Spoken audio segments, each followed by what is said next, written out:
It's news time. Information is power. Be current. The news headline: Ipob mandates Biafra national anthem for schools across Southeast. The news in full.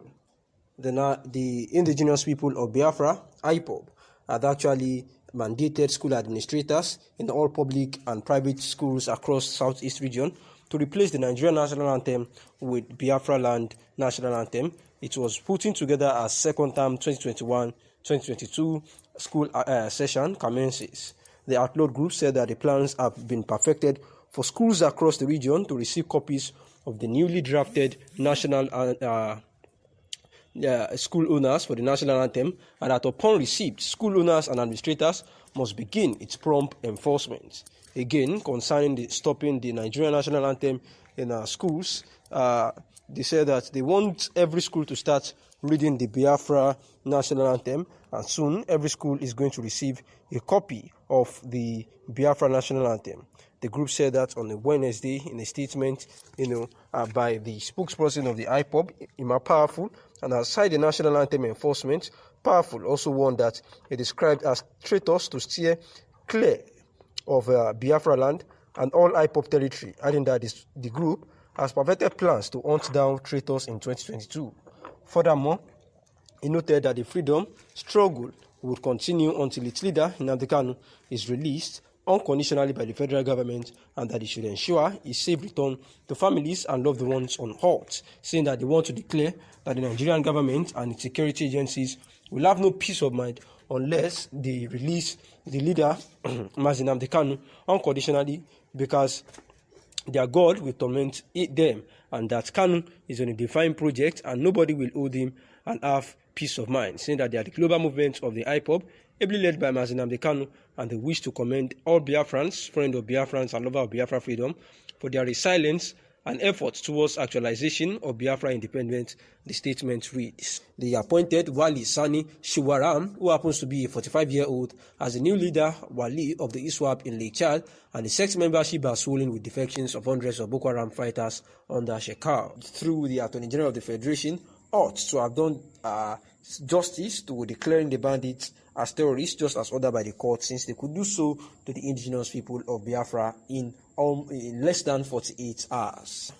The group stated this in its birthday greetings to the president, who clocks 79 today. The group, led by 86-year-old professor of history, Banji Akintoye, also demanded a referendum to discuss the corporate coexistence of the Nigerian nation. Akintoye's spokesman, Maxwell Adeleye, said that this is the demand of the group to Buhari at 79. He said that we at Ilana Omodua wish President Muhammadu Buhari what he has done for Nigerian people. May his life be run the way he has run Nigeria, and we wish him what he has done for the Yoruba people in Nigeria. On the corporate coexistence of the Nigerian nation, Adeleye said Buhari should allow us conduct a referendum so that we can determine our sovereignty and so that we can determine if we want to remain in Nigeria or not. That is our demand from him at 79. At 79, he is alive because of the grace of God and is enjoying the grace of God. President Muhammadu Buhari is currently in Istanbul, the commercial capital of Turkey, to attend the 3rd Turkey-Africa Partnership Summit hosted by President Recep Tayyip Erdogan of the Republic of Turkey. He, however, got a surprise birthday celebration from his delegation to Istanbul, led by the Minister of Foreign Affairs, Geoffrey Onyema. As he stepped out of his suit moving to the meeting room, President Muhammadu Buhari met a surprise lineup of the Nigerian delegation with a cake decorated in Nigeria's national colors. The group broke into chorus as they began chanting, "Happy birthday, Mr. President." The Minister of Foreign Affairs, who spoke on behalf of the delegation, and the Ambassador of Nigeria to Turkey, Ismail Abba, congratulated the President on the good work he is doing for the country and wished him a happy birthday, saying that many other years ahead and the energy to give him the best to the nation.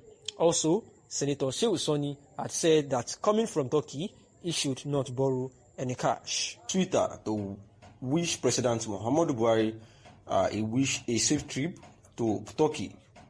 The outspoken former senator representing Kaduna Central wished the president a safe trip to and fro.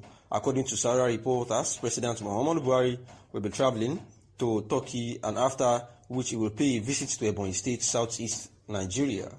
However, the outspoken senator said he wishes Baba Buhari, the President of the Federal Republic of Nigeria, a safe trip to Turkey and a safe return from Turkey. He also told President Muhammad Buhari not to borrow from Turkey until we pay what we are owing China and Saudi Arabia. Sarah reporters also gathered that Buhari left the country yesterday, Wednesday, December 15th, 2021, to Turkey. And in his words, he says that I wish Baba a safe trip to Turkey and a safe return. Please do not borrow any money from them.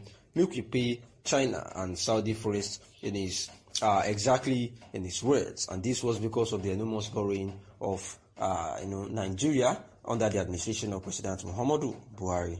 Public servant Professor Bolaji Owosanya, who provided the damning evidence of the modus operandi of the official racket in government. Already, in the 2022 budget, over 225 projects have been identified as duplications at the cost of 20 billion naira, prompting the House of Rep to set up a probe committee. There is nothing more than appealed to the persuaded Nigerians of his electability anti-corruption personality during his first sojourn as military head of state in 1984 to 1986.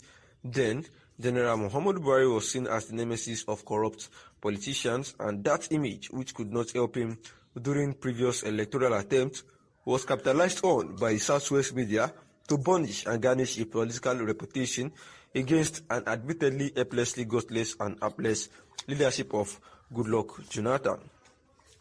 But history is a mercilessly ruthless judge.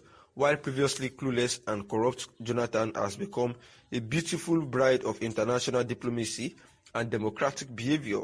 The anti-corruption warrior is now mired in a government that, by its own reckoning, has become the most inept and corrupt in our history. To be fair, the president did not promise much in the electioneering campaigns in both elections. Throughout the campaigns, his mantra, repeated like a broken record, was fighting corruption, insurgency, and improving the economy. His performance on all three counts is suspect, dubious, and undistinguished. Most people would even declare him a failure. By its own admission, even the government does not point to any of them as its main achievement, which is curious.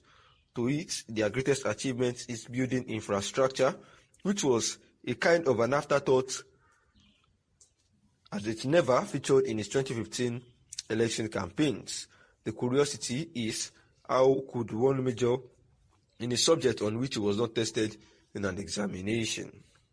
On his greatest failure, agreement will be as difficult to reach. Insecurity has become a major menace in the country, and no part of his nation is spared.